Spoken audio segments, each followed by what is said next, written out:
السلام علیکم ورحمۃ اللہ وبرکاتہ۔ نحمدہ ونصلی علی رسولہ الکریم، اما بعد، احسن الکلام کلام اللہ واحسن الہدی ہدی محمد صلی اللہ علیہ وسلم۔ حضرات محترم، رسول اللہ صلی اللہ علیہ وسلم کی سیرت کے متعلق چند باتیں اختصار کے ساتھ آپ کے سامنے بیان کی جا رہی ہیں۔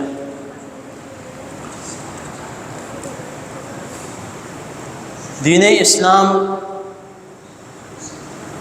اللہ اور اس کے رسول صلی اللہ علیہ وسلم کی اطاعت و اتباع کا نام ہے۔ جس جگہ پر اللہ اور اس کے رسول صلی اللہ علیہ وسلم کی بات آ جائے، وہاں پر نہ ہی کوئی سوالیہ نشان ہونا چاہیے، نہ ہی کوئی ذہن میں ایسی بات ہونی چاہیے کہ ایسا کیوں ہے۔ اگر اس طرح کا کوئی بھی سوالیہ نشان ہمارے دماغ میں آتا ہے تو ہمارے لیے جو ہے وہ ہمارے ایمان کا خطرہ ہے، کیونکہ جہاں پر اللہ اور اس کے رسول صلی اللہ علیہ وسلم کا نام آ جائے، بات آ جائے، اس کو ماننا ہر مسلمان مرد عورت پر فرض ہے۔ جس طرح سے اکثر ہمارے مسلمانوں کا ایک یہ معمول رہتا ہے اور اکثر سوال بھی پوچھتے ہیں جمعہ والے دن کے روزہ رکھنے کا، اکیلا جمعہ والے دن کے روزے۔ پچھلی نشست میں سوموار اور جمعرات کے روزے کی فضیلت میں نے آپ کے سامنے بیان کی تھی۔ تو یہ جو ہے جمعہ والے دن کے روزے رکھنے کے متعلق اکثر لوگ جو ہیں سوال کرتے ہیں کہ حدیث میں کیوں منع ہے خالی جمعہ کا روزہ رکھنا، اس کی وجہ کیا ہے، ایسا کیوں ہے؟ تو یہ سراسر جو ہے وہ قرآن اور حدیث کے خلاف ہے۔ جہاں پر نبی کریم صلی اللہ علیہ وسلم نے منع فرما دیا ہے، بس منع ہو جائے۔ اب یہ تو آپ اور میں آپس میں سوال کرتے ہیں کہ ایسا کیوں ہے۔ صحیح بخاری میں مکمل حدیث موجود ہے اس کے متعلق، حدیث نمبر 1986 میں، بخاری کی حدیث ہے 1986۔ حضرت جویریہ رضی اللہ تعالی عنہ امہات المومنین میں سے ایک ہیں۔ وہ کہتی ہیں کہ جمعہ کا دن تھا اور نبی کریم صلی اللہ علیہ وسلم میرے ہاں تشریف لے آئے، تو اتفاق کی بات تھی کہ میں روزے کی حالت میں تھی، روزہ رکھا ہوا تھا۔ رسول اللہ صلی اللہ علیہ وسلم نے میرے سے سوال کیا کہ کیا تم نے جمعہ کا روزہ رکھا ہے؟ تو اس سے ایک دن پہلے کا روزہ رکھا تھا، یعنی کہ جمعرات کا روزہ رکھا تھا۔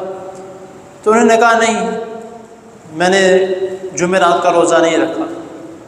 تو پھر نبی کریم صلی اللہ علیہ وسلم نے دوبارہ دریافت کیا، سوال کیا کہ کیا اگلے دن کے روزہ رکھنے کا ارادہ ہے؟ تو انہوں نے کہا نہیں، میں نے تو جمعہ کا ہی روزہ رکھا ہے۔ تو رسول اللہ صلی اللہ علیہ وسلم نے فرمایا کہ توڑ دو۔ اگر خالی جمعہ کا روزہ رکھا ہے اور اس نیت سے رکھا ہے کہ میں نے جمعہ کی فضیلت کا روزہ رکھا ہے تو روزہ توڑ دو۔ تو اب اس میں کوئی سوالیہ نشان نہیں ہے، اور نہ اس حدیث میں آگے کو یہ آتا ہے کہ انہوں نے سوال کیا کہ ایسا کیوں، مزید انہوں نے بحث کرنا شروع کر دی۔ انہوں نے رسول اللہ صلی اللہ علیہ وسلم نے حکم دیا کہ توڑ دو، انہوں نے توڑ دیا۔ حضرت جویریہ رضی اللہ تعالی عنہ خود بیان کر رہی ہے۔ تو ہم اکثر سوال کرتے ہیں کہ ایسا کیوں، ویسا کیوں۔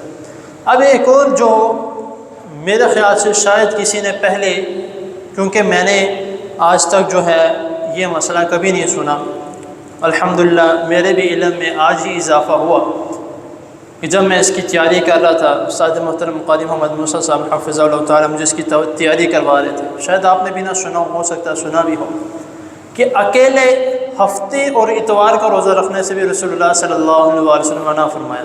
اکیلا ہفتہ اور اکیلا اتوار، دونوں دن کا رکھنا ہے وہ رکھ سکتے ہیں، لیکن اکیلا اتوار اور اکیلا ہفتہ اس دن کا بھی روزہ رکھنے سے نبی کریم صلی اللہ علیہ وسلم نے منع فرمایا۔ اس کی حدیث جو ہے مشکات المصباح میں اس کی حدیث ہے، حدیث نمبر 2068 میں 2068 راوی بیان کرتے ہیں کہ رسول اللہ صلی اللہ علیہ وسلم کا اگر نفلی روزے مزید رکھنے کا دل کرتا تو نبی کریم صلی اللہ علیہ وسلم ہفتہ اور اتوار دونوں دن کا رکھتے تھے، اور ہمیں کہتے تھے، حکم دیتے تھے کہ نہ اکیلے ہفتے کا روزہ رکھو اور نہ اکیلے اتوار کا روزہ رکھو۔ اب اس کی حکمت کیا ہے؟ رسول اللہ صلی اللہ علیہ وسلم نے فرمایا کہ ہفتے والے دن جو ہیں وہ یہودیوں کی عبادت کا دن ہے، ہفتے والے دن وہ عبادت کرتے ہیں اور وہ روزہ رکھتے ہیں، تو اسی لیے تم اکیلے ہفتے والے دن کا روزہ نہ رکھو، تمہاری ان کے ساتھ مشابہت ہوگی۔ اتوار والے دن اکیلے روزہ رکھنے سے بھی نبی کریم صلی اللہ علیہ وسلم منع فرمایا۔ اس کی حکمت رسول اللہ صلی اللہ علیہ وسلم نے بتائی کہ اتوار والے دن عیسائیوں کی عبادت کا دن ہے، اس دن وہ اللہ تعالیٰ کی وہ اپنے بتوں کی، اپنے جس کو خدا مانتے ہیں اس کی عبادت کرتے ہیں، تو اسی لیے اکیلا اتوار والے دن کا بھی روزہ رکھنے سے نبی کریم صلی اللہ علیہ وسلم نے منع فرمایا۔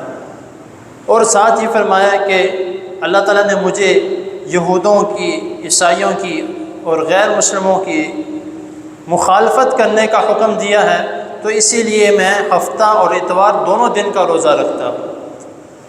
تو اب اس میں کوئی سوالیہ نشان نہیں ہے، یا اس میں کوئی یہ کہنا کہ ایسا کیوں ہے ویسا کیوں ہے، تو جو ہمیں رسول اللہ صلی اللہ علیہ وسلم نے حکم دے دیا ہے، جو نبی کریم صلی اللہ علیہ وسلم نے ہدایات دے دی ہیں، اس کے اوپر عمل کرنا ہمارا فرض ہے، کیونکہ اللہ رب العزت نے قرآن مجید میں بھی فرمایا ہے کہ من یطع الرسول فقد اطاع اللہ، کہ جیسے رسول اللہ صلی اللہ علیہ وسلم کی جو اطاعت کرتا ہے گویا اس نے اللہ تعالیٰ کی اطاعت کی، تو جو نبی کریم صلی اللہ علیہ وسلم نے حکم دیا ہے اس کے مطابق عمل کرنا ہمارا فرض ہے۔